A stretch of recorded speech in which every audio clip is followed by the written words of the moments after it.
Bonjour, dans cette vidéo, je souhaiterais aborder trois techniques pour prouver que l'on a affaire à un sous-espace vectoriel d'un espace vectoriel de référence. Alors, des exemples d'espaces vectoriels de référence, nous en avons beaucoup dans le cours, comme par exemple K, qui représente R ou C, l'ensemble des n-uplets à valeur dans K, l'ensemble des matrices de taille NP à coefficient dans K, l'ensemble des polynômes à coefficient dans K, ou des polynômes à coefficient dans K de degré inférieur ou égal à n. On peut aussi évoquer l'ensemble des fonctions d'un ensemble X à valeur réelle, ou complexe d'ailleurs, ou l'ensemble des suites à valeur réelle ou complexe. Alors, la première technique consiste tout simplement à passer par la définition d'un sous-espace vectoriel. Alors, quelle est cette définition-là? Si j'ai E un K espace vectoriel, alors F est un sous-espace vectoriel de E si j'ai trois conditions qui vont être respectées. La première, il faut que F soit inclus dans E. La seconde, que l'élément neutre de E, donc de l'espace vectoriel de référence, appartienne à F, soit un élément de F. Et enfin, la dernière condition que l'on appelle la stabilité par combinaison linéaire, si je prends deux scalaires AB, deux vecteurs de F, alors AX plus BY doit encore appartenir à F. Donc la combinaison linéaire de X et de Y. Et alors, si on prouve que F est un sous-espace vectoriel de E, F sera lui-même un espace vectoriel. Prenons un premier exemple, F qui est égal à l'ensemble des triplets de R3, vérifiant la condition particulière x plus y plus z est égal à 0.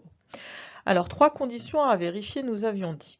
La première, F inclut dans E l'espace de référence. Alors évidemment, pour nous, E, l'espace de référence, c'est R3. Bien sûr, F est inclus dans R3 puisque c'est l'ensemble des triplets vérifiant une condition particulière. Nous devons ensuite vérifier que l'élément neutre de R3 est dans F. Alors, l'élément neutre de R3 est le vecteur 0, 0, 0, qui est bien dans F, bien sûr, puisqu'il vérifie sa condition d'appartenance, à savoir 0 plus 0 plus 0 est égal à 0. Nous avons ensuite besoin de vérifier la condition de stabilité par combinaison linéaire. Pour ce faire, j'ai besoin de deux scalaires, de deux éléments de R ici, et de deux vecteurs de f. Alors qu'est-ce qu'un vecteur de f? C'est un triplet particulier, mais c'est avant tout un triplet. J'ai donc besoin de deux triplets que je vais appeler x1, x2, x3 et y1, y2, y3. Alors, je vous conseille de traduire immédiatement que mes deux vecteurs sont effectivement dans f puisqu'ils vont vérifier une condition particulière. Donc, on sait que x1, x2, x3 est dans f, c'est-à-dire que x1 plus x2 plus x3 est égal à 0. De même, y1, y2, y3 étant pris dans f, on aura y1 plus y2 plus y3 est égal à 0. Nous devons donc maintenant montrer que la combinaison linéaire reste dans f. Alors, je vous conseille également de donner un nom à cette combinaison linéaire. Dans notre cas, nous l'appellerons Z1, Z2, Z3. Il est clair que nous devons donc montrer que Z1 plus Z2 plus Z3 est égal à 0. La première étape est d'avoir une idée plus précise de ce vecteur-là en combinant simplement nos deux vecteurs, ce qui nous donne l'égalité Z1, Z2, Z3 qui est égale à, en première coordonnée, donc AX1 plus BY1, en seconde coordonnée AX2 plus BY2 et enfin AX3 plus BY3 pour la dernière coordonnée. C'est maintenant très simple d'additionner Z1 plus Z2 plus Z3 et ensuite de réorganiser le calcul de manière bien sûr à se servir de nos hypothèses. Donc pour cela, on va factoriser par A qui nous fait apparaître la somme x1 plus x2 plus x3 qui, je le rappelle, est nulle, et de factoriser également par B qui nous fera apparaître la somme y1 plus y2 plus y3 qui effectivement est nulle aussi. Et nous avons donc bien une somme z1 plus z2 plus z3 qui est nulle, ce qui prouve donc, comme nous l'avions dit précédemment, que le vecteur est dans F, et ainsi ce qui prouve que F est un sous-espace vectoriel de R3 en passant bien sûr par la définition. Prenons un second exemple où f, cette fois-ci, représente l'ensemble des polynômes de degré inférieur ou égal à 3 à coefficient dans R, vérifiant les conditions P de 0 égale P de 1 est égal à 0. Alors, l'espace vectoriel E de référence est bien sûr R3 de x. Nous avons bien entendu l'inclusion F inclus dans R3 de x. L'élément neutre de R3 de x est-il dans F? Oui, bien entendu, puisque le polynôme nul, qui est l'élément neutre de R3 de x, est bien nul en la valeur 0 et en la valeur 1, puisqu'il est nul partout. J'ai ensuite besoin de vérifier la condition de stabilité par combinaison linéaire et pour cela je dois prendre deux scalaires, ici donc deux éléments de R, et deux vecteurs de F. Attention, pour moi un vecteur de F c'est un élément de F. J'ai donc besoin de deux polynômes que je vais appeler P et Q. Je traduis tout de suite que P est dans F, c'est-à-dire que P de 0 est égal à P de 1 est égal à 0, et que Q est dans F, c'est-à-dire Q de 0 est égal à Q de 1 est égal à 0. Nous devons alors ensuite montrer que la combinaison linéaire AP plus BQ reste dans F. À nouveau, pensez à donner un nom à cette combinaison linéaire, que nous appellerons R ici. Prouver que R est dans F, c'est prouver que R de 0 est nul et que R1 est nul. Alors allons-y, on calcule R de 0 qui correspond à AP plus BQ en 0, qui est donc égal à A P de 0 plus B Q de 0 et qui bien sûr, d'après les hypothèses, vaut 0. De même, on prouve aisément que R de 1 est nul et donc nous avons prouvé que la combinaison linéaire est bien un vecteur de F. Alors, considérons un dernier exemple. Je fixe d'abord un élément Q de R quelconque et je définis F comme l'ensemble des suites à valeur réelle, vérifiant la relation pour tout n dans n, un plus 1 est égal à Q fois un, et donc vous l'aurez compris, c'est l'ensemble des suites géométriques de raison Q. Alors, l'espace vectoriel de référence pour nous ici, c'est R puissance n, c'est-à-dire l'ensemble des suites à valeur réelle. F inclus dans R puissance n est donc évident. Et la question est-ce que l'élément neutre est dans F est évidente aussi, puisque nous avons la relation pour tout n dans n, un plus 5 est égal à Q fois un, étant donné que la suite nulle a tous ces termes qui sont nuls.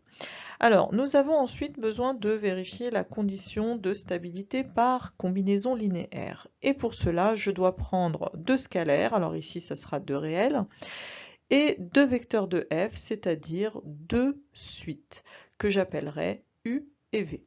Vous l'aurez compris, on doit maintenant traduire que U est dans F, c'est-à-dire que pour tout n dans n, un plus 1 est égal à Q fois un, et que V est dans F, c'est-à-dire que pour tout n dans n, Vn plus 1 est égal à Q fois Vn.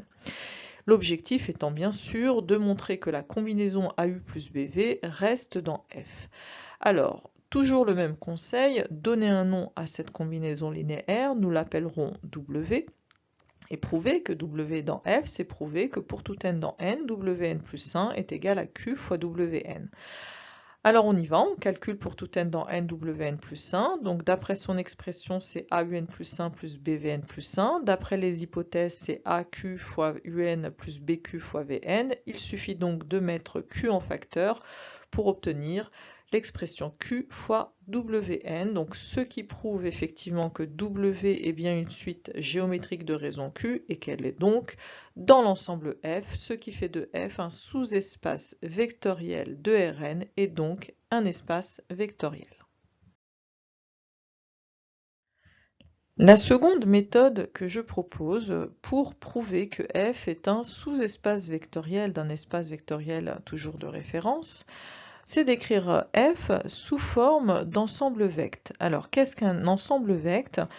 Donc, je rappelle brièvement la définition, et pour cela, je considère E, un K-espace vectoriel, et une famille d'éléments de vecteurs de E, qui seront les AI. Alors, qu'est-ce que vect de A? C'est simplement l'ensemble des combinaisons linéaires de ces AI, c'est-à-dire, dit autrement, la somme des lambda I pour I variant de 1 à n, avec les lambda I qui sont bien sûr des scalaires quelconques.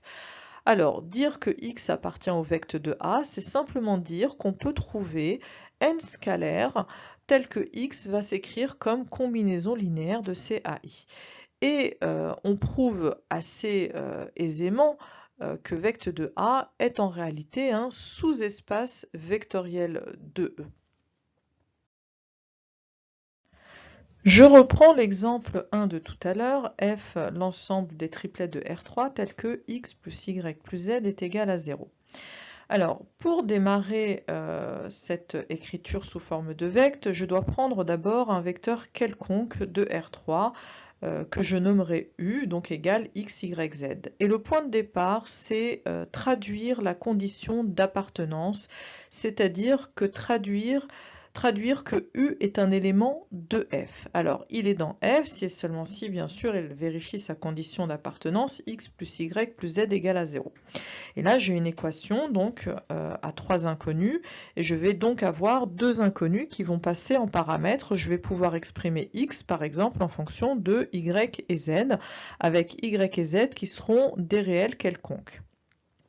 Alors maintenant, je vais reporter cette condition-là dans l'écriture de mon vecteur initial, qui, je vous le rappelle, était u est égal à x, y, z. Donc, pour qu'il soit dans f, j'ai besoin que x soit égal à moins y, moins z, avec y et z, je le rappelle, qui sont des paramètres.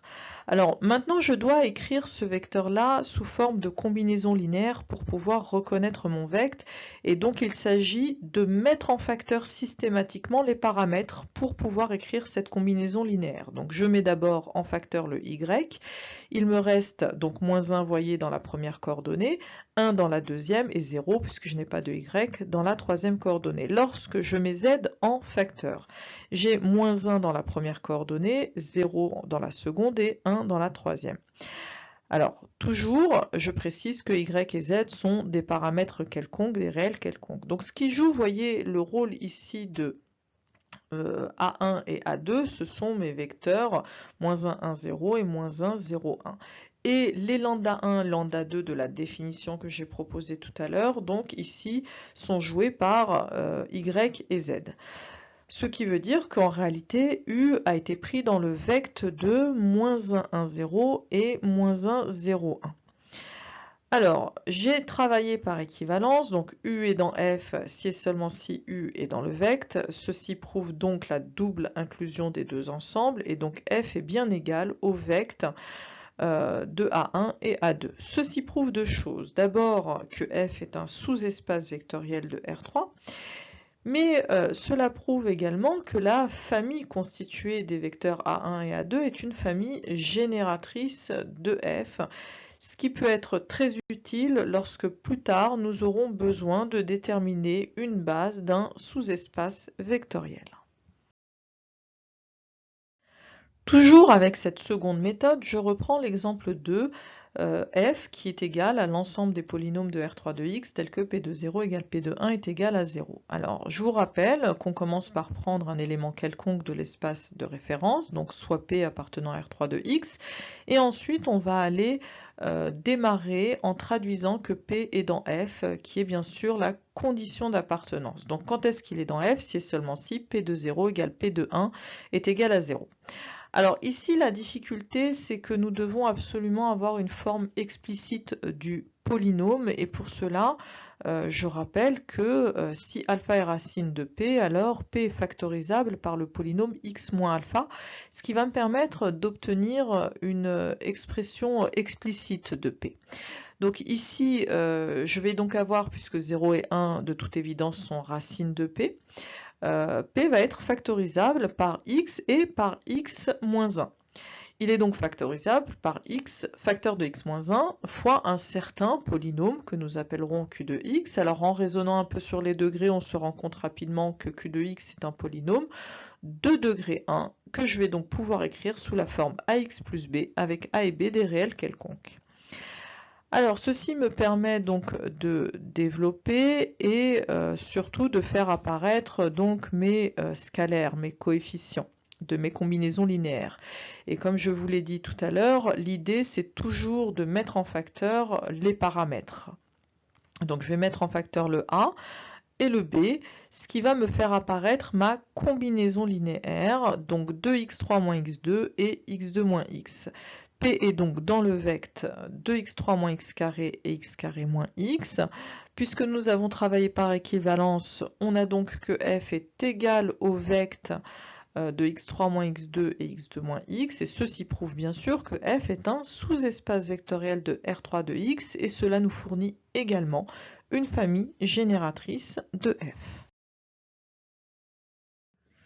Je reprends également l'exemple 3 avec cette seconde méthode, donc toujours point de départ U, un vecteur quelconque de Rn, donc ici une suite quelconque, et je démarre de la condition d'appartenance de U dans F. Alors U est dans F, c'est seulement si évidemment, on va pouvoir écrire pour tout n dans n, un plus 1 est égal à q fois un. Encore une fois, j'ai besoin de la forme explicite de la suite, ce qui ici est très facile à faire puisque bien sûr nous avons tous reconnu une suite géométrique de raison q, et je vais donc pouvoir exprimer un en fonction de n très aisément par la formule un est égal à q puissance n fois u0. Donc ici vous l'aurez compris, le scalaire c'est u0, hein, celui qui joue le rôle de lambda 1, et q puissance n, donc ça va être celui qui joue le rôle de a1 qui est bien dans Rn l'ensemble des suites à valeur réelle. On a donc montré que U appartient au vecteur de Qn, nous avons travaillé par équivalence et donc ceci prouve que f est égal à vecteur de Q puissance n.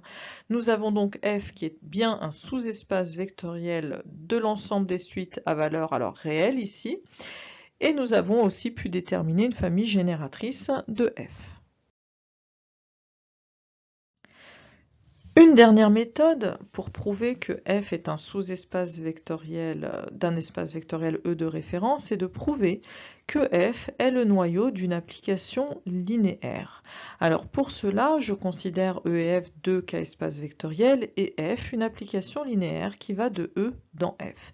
Alors ce que nous appelons le Ker de F, c'est l'ensemble des antécédents de l'élément neutre de f, c'est-à-dire f-1 de 0. Dit autrement, c'est l'ensemble des vecteurs de E, donc des x qui sont dans E, tels que l'image de x par f est nulle, c'est-à-dire tel que f de x est égal à 0.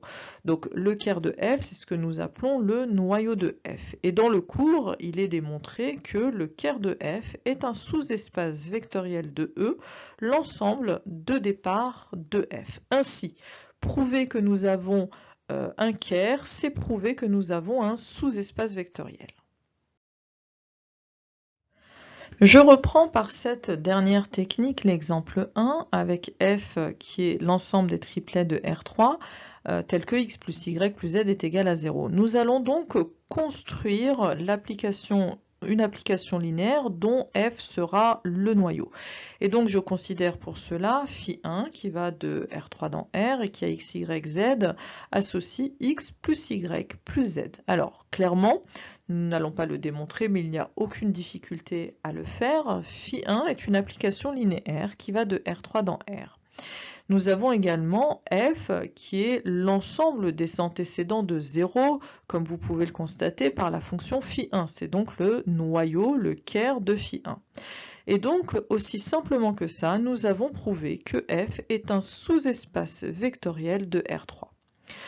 Je reprends l'exemple numéro 2, toujours avec cette troisième technique, où f est l'ensemble des polynômes de degré inférieur ou égal à 3, coefficient dans R, vérifiant P de 0 égale P de 1 est égal à 0. Donc cette fois-ci, nous considérons phi2, qui va de R3 de x dans R2, et qui a P associe P de 0 et P de 1. Vous l'aurez compris, on montre très facilement que phi2 est une application linéaire de R3 de x dans R2 et surtout que phi est le noyau de phi2. Et donc, aussi simplement que ça, nous prouvons que f est un sous-espace vectoriel de R3 de x.